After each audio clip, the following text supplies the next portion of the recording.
ઉત્તર ગુજરાતમાં ખાસ કરીને શિયાળુ પાકમાં ઘઉંનું વાવેતર કરાતું હોય છે.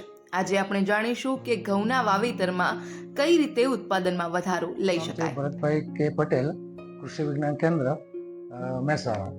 આજે આપણે ઉત્તર ગુજરાતમાં જે મુખ્ય પાક છે રવિ પાકની અંદર, તો એમાં છે એક ઘઉં.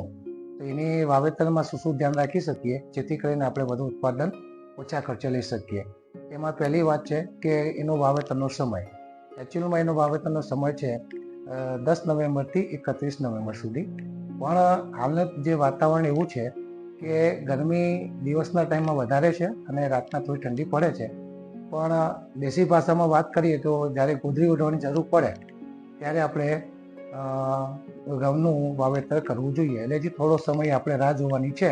એટલે 31 સુધી જો ઠંડીનો શરૂઆત થઈ જાય તો આપણે એનું વાવેતર કરવાનું રહેશે. બીજી વાત છે મહત્વની જાત.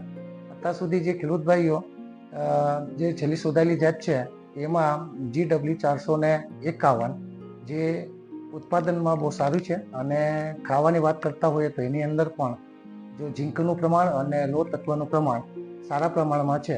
એટલે ખાવા માટે અને જે આપણે કુપોષણ કહીએ એ બાબતે ધ્યાનમાં રાખીને 451 જે જાત છે એનું આપણે વાવેતર કરવું જોઈએ. અને વાવેતર કરતી વખતે જો તમારા ખેતરમાં ઉધઈનો પ્રશ્ન આવતો હોય તો એને બિયારણ પટ આપીને વાવેતર કરવાનું છે. શરૂઆતમાં પાયાની અંદર જે ખાતર આપવાનું છે, 1 વીઘાની અંદર 27 કિલો DAP અને 11 કિલો યુરિયા 1 વીઘાની અંદર પહેલા ખાતરને પહેરી દેવાનું છે. એના પછી ઉપર આપણે બિયારણને પહેરવાનું છે. 1 વીઘાની અંદર જો બિયારણની વાત કરીએ તો 1 વીઘામાં 30 કિલો બિયારણની જરૂરિયાત રહે છે. આ વાવેતર થઈ ગયા પછી ખાસ ધ્યાનમાં રાખવાનું છે કે વાવેતર થઈ ગયા પછી પહેલું પિયત 18 થી 21 દિવસમાં આવવું જોઈએ.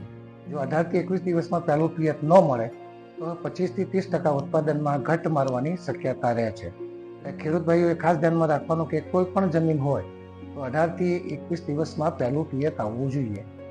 પાછળથી જે ખેડૂત ભાઈઓ ઊભા પાકની અંદર જે ખાતરનો ઉપયોગ કરે છે એમાં ખાસ કરીને યુરિયા.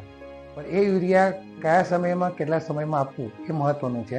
જ્યારે 18 થી 21 દિવસે જે પહેલું પિયત આપતા હોઈએ એ વખતે 1 વીઘાની અંદર 15 કિલો યુરિયા પિયત આપ્યા પછી બીજા દિવસે ત્રીજા દિવસે જ્યારે પણ ખેતરમાં પગ મૂકી શકાય ત્યારે આપવાનું છે. અને બીજી વખત યુરિયા એના પછીનું જે પિયત આપીએ એ પિયત વખતે જો આપવામાં આવે તો સારામાં સારું ઉત્પાદન લઈ શકીએ છીએ. ખેડૂત ભાઈઓ શું કરે છે, જ્યારે ઊંબી નીકળે છે ત્યારે એમાં ઊભા પાકની અંદર યુરિયાનો ઉપયોગ કરે છે. પણ એ યુરિયા વાપરવાથી કોઈ ફાયદો થતો નથી. ખરેખર જે પણ યુરિયા આપવાનું છે 2 પિયતમાં જ આપવાનું છે. પાછળથી યુરિયા આપવાથી દાણાના ઉત્પાદનમાં કોઈ ફરક પડતો નથી. હા, ભૂસાનું પ્રમાણ વધે છે. એટલે આ વસ્તુ ખાસ એક ધ્યાનમાં રાખવાની છે. ત્રીજું એક મહત્વનું છે કે ઘણી વખત ઊંબીમાં દાણાની પોચ રહે છે. એટલે જ્યારે દુધિયા દાણાની અવસ્થા આવે એ વખતે 15 લીટર પાણીના પંપની અંદર જો 300 ગ્રામ યુરિયા લઈ અને છંટકાવ કરવામાં આવે તો ઊંબીમાં પોચ રહેતી નથી. અને ચોથો એક મુદ્દો છે મહત્વનો કે ઘઉંને 90 દિવસ પછી કોઈ જાતનું પિયત આપવું નહીં. એટલે 90 દિવસ થઈ ગયા હોય ઘઉંને તો એને ખરતા મૂકી દેવા જોઈએ. આટલા પગલાં જો ધ્યાનમાં રાખે તો સારામાં સારું ઉત્પાદન લઈ શકે.